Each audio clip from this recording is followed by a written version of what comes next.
Good afternoon বন্ধুরা, আজকে একটা নতুন বিষয় নিয়ে আপনাদের সাথে আমি একটু চর্চা করতে চাইছি। সেই বিষয়টা হলো যে অতিরিক্ত পরিমাণ মোবাইল দেখা যা বাসে ট্রেনে সমস্ত মানুষকে আজকাল ধরুন 100% মানুষের মধ্যে 80% মানুষ হচ্ছে আপনার ক্যামেরাতে 15 ডিগ্রি অ্যাঙ্গেল করে এইভাবে দেখছে। এইভাবে দেখার জন্য যে সমস্যাটা হচ্ছে সেটা হচ্ছে ঘাড়ে ব্যথা, আরও হাতে ব্যথা, এইসব জিনিস, এইসব রোগে মানুষ এখন আজকাল ভুগছে। যার ফলে এটার প্রতিকারের উপায় হচ্ছে আর্ন করলে এটা প্রতিকার সম্ভব।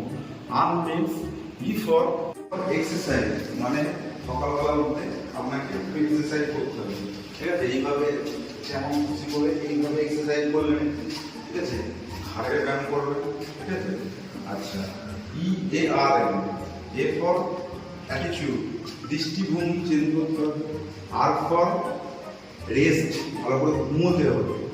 আর এন ফর নিউট্রিশন, নিউট্রিশন মানে পুষ্টি গুণ সম্পন্ন খাবার খেতে হবে, ভালো খাবার খেতে হবে, তাহলে এই সমস্যা থেকে সমাধান পাওয়া যেতে পারে।